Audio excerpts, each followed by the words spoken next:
Hello everyone, I am Akshay. Welcome back to my channel Everyday Eco's Update. আপনাদের কেমন লাগে আমার blog একটু জানাবেন আমাকে। আজকে সকালটা একদম মেরে একটা সকাল, জানেন, বিরক্ত লাগছে। না অফিসে কাজ করতে ইচ্ছে করছে, না খাবার বানাতে ইচ্ছে করছে, না হচ্ছে কি যে ব্লগ বানাতে ইচ্ছে করছে, কিছুই ইচ্ছে করছে না। আমি একটা এই ধরনেরই মেয়ে। এই গতানুগতিক কাজকর্ম করতে করতে না মাঝে মধ্যে আমার এদিক ওদিক একটু ব্রেক নিতে ইচ্ছে করে। আর ব্যাঙ্গালোরের ওয়েদারটা হয়ে গেছে ভীষণ সুন্দর, একদম ফুরফুরে রোদ, মানে হালকা রোদ।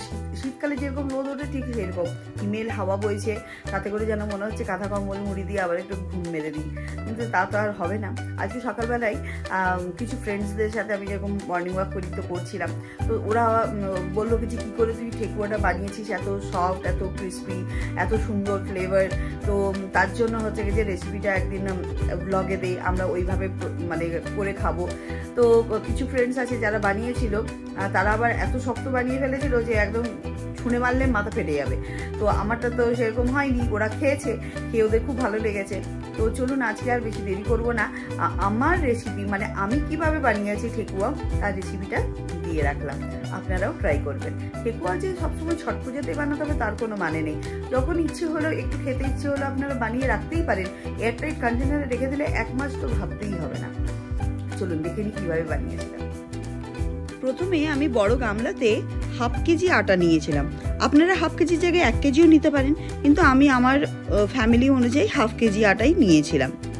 1/2 কেজি আটার মধ্যে 4-5 চামচ ঘি দিয়ে দিয়েছিলাম, গাওয়া ঘি।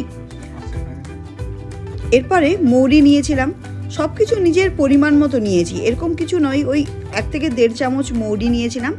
আর শুকনো নারকেল, এই নারকেলগুলোকে এইভাবে কেটে কেটে ছোট ছোট টুকরো করে করে দিয়েছি। আর তার সাথে আপনারা কিশমিশ, কাজু বাদাম এগুলোও দিতে পারেন, আলমন্ডস ছোট ছোট টুকরো করে, যে যেটা খুশি যেভাবে বানাতে পারেন, এতে কোনো অসুবিধে নেই। আমি নারকেল আর কিশমিশই দিয়েছিলাম। তারপরে খুব ভালো করে মিক্স করে নিচ্ছি, ময়ম দিতে হবে। আর এক পাশে গুড় ছিল, গুড়গুলো এখানে তো ঢেলা গুড় পাওয়া যায়, সেই গুড়গুলোকে মেল্ট করে পাতলা বানাতে হবে। তাই গুড়ের সাথে অল্প একটু জল মিক্স করে এটাকে মেল্ট করে নিচ্ছি। মেল্ট করে নিতেই দেখুন একটু যখন চিটচিট ব্যাপারটা চলে আসবে, মেল্টে দেখুন কি সুন্দর মেল্ট হয়ে গেছে।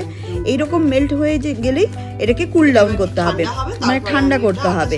ঠান্ডা করার পর আপনার ওই আটার মিশ্রণে একটু একটু করে মিক্স করে নিতে হবে। খুব ভালোভাবে মিক্স করবেন, কোথাও কোনো জলের ব্যবহার করবেন না। এরপরে এই যে লাম্প হয়ে যাবে, তো দুটো হাত দিয়ে এইরকমভাবে ঘষে ঘষে ঘষে ঘষে লাম্পগুলোকে ভেঙে দেবেন। তারপরে জলের বদলে দুধ দেবেন, তাতে টেস্ট বেড়ে যায় 10 গুণা। দুধ অল্প অল্প করে দুধ দিয়ে দিয়ে ভালো করে মিক্স করতে হবে।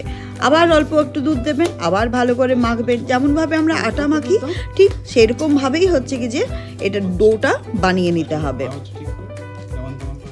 এই যে দেখুন, আবার একটু দুধ দিলাম, দুধ দিয়ে আবার একটু ভালো করে ময়ম দিয়ে ডো বানিয়ে নেব। ডোটা এখানে বানানো হয়ে গেছে। ডোটা যখন বানানো হবে তখন না ওটা বেশি সফট হবে না শক্ত হবে, এরকমভাবে দেখে নিতে হবে। আর এপাশে তেলটা গরম হতে দিচ্ছি। তেলটা প্রথমে প্রচণ্ড গরম করে নিতে হবে, তারপরে সিমে হচ্ছে ভাজতে হবে। আর এখানে ছাঁচের ওপর ঘি মাখিয়ে নিচ্ছি। ঘি মাখিয়ে নিলে ইমপ্রেশনটা খুব ভালোভাবে আসে, আর ঠেকুয়াগুলো উঠে আসে খুব সুন্দরভাবে। পারলে নিজের হাতের যে তালু আছে সেখানেও হচ্ছে কি যে ঘি মাখিয়ে নেবেন, তাতে খুব ভালো ওঠে। এবার লুচির লেচির মতন হচ্ছে কেটে নেব ছোট ছোট লেচি, আর এইভাবে প্রেস করে দেবো। প্রেস করে দিলেই এবার খুব সুন্দরভাবে দেখুন ইমপ্রেশনের সাথে উঠে আসবে ঠেকুয়াগুলো। দেখে যেন মনে হচ্ছে নলেন গুড়ের সন্দেশ। এইভাবে এক একটা ডিজাইন আমি করে ফেললাম। এটা একটা অন্যরকম স্টার মার্ক টাইপের ডিজাইন, এই দেখুন। এরপরে যে ডিজাইনটা করবো এটা একটা লম্বা গোছের ডিজাইন, তো ওই জন্য একটু লম্বাভাবে হচ্ছে কি যে এটাকে প্রেস করতে হবে। খেতে কিন্তু খুব সুন্দর হয়। আর ঘিটার জন্য আমার হাতেও ঘি আছে আর ছাঁচেও ঘি আছে, যার জন্য এত সুন্দরভাবে উঠে আসছে। আর কখনোই জল দেবেন না, দুধ দিয়ে মাখবেন, তাহলেই সেটা সব থেকে ভালো হবে। সন্দেশের মতন দেখতে লাগছে, একটু এক এক করে হচ্ছে বানিয়ে এখানে রাখছি। তারপরে তেলটা গরম হলে ধীরে ধীরে একদম লো মানে ফ্লেমে হচ্ছে ভাজতে হয়, একটু সময় লাগে, বাট ঠিক আছে, খেতে খুব টেস্টি হয়। দেখা যাক কেমন লাগে, খেয়ে আমি টেস্ট করি। এই দেখুন বেশ অনেকগুলো বানানো হয়ে গেছে। এরপরে তেলটাও গরম হয়ে গেছে, এবার ধীরে ধীরে একটা একটা করে ছেড়ে দেবো। খুব বেশি একসাথেও ছাড়া যাবে না, তাহলে একে অপরের সাথে লেগে যাওয়ার ভয় থাকবে, তাই ধীরে ধীরে করে একটা একটা করে স্পেস দিয়ে দিয়ে ছাড়তে হবে। আর ধিমি আঁচে এগুলো ফ্রাই হবে, তাই জন্য একটু সময় লেগেই যায়, প্রায় 5 থেকে 7 মিনিট এক একটা হতে সময় লাগে। এই দেখুন হয়ে গেছে। এরপরে এগুলোকে ছেঁকে তুলে নিয়েছি। টেক্সচারটা তো দেখতে বেশ ভালোই লাগছে, এরপরে খেয়ে দেখতে হবে কেমন হয়েছে।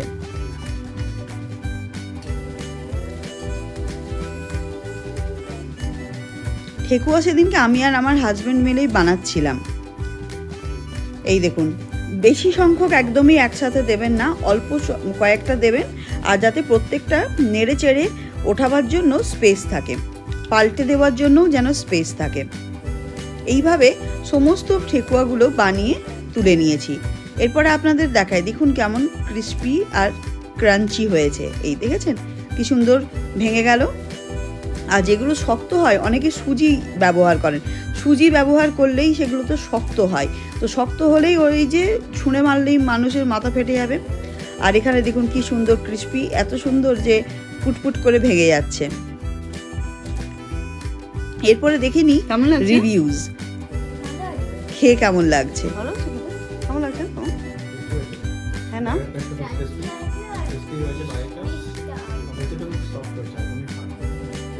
ভালো না, একটু খেয়ে